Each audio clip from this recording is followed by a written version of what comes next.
by Jawaharlal Nehru. He wanted to have a corrupt-free India, and he had the ideals of having the Lokpal bill, including where the Prime Minister can also be brought into the court in 1969. But after that, none of the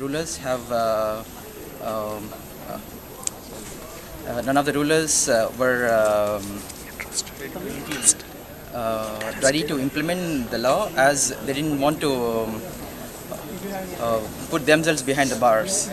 And so now it is a time that the citizens of India have to come forward and see that the Jan Lokpal bill is passed by the parliament, and not what the government is thinking right now, but what the civil society is thinking about how to have the bill, where we must and should have 50% of the people in the committee from the civil society, be it NGOs or common public. But and the chairman has to be from the civil society and not from the government of India.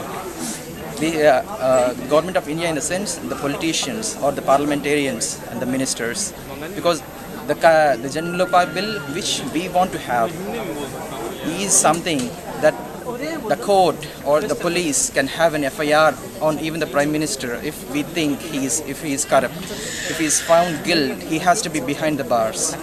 And we don't want to compromise on any person in India who is doing any sort of corruption, be at the very lower level or at a very higher level.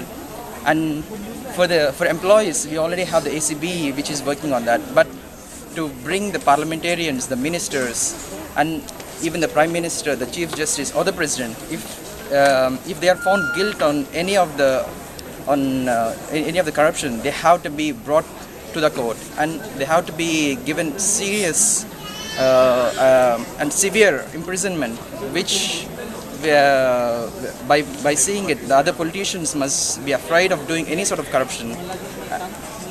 So, yeah, thanks.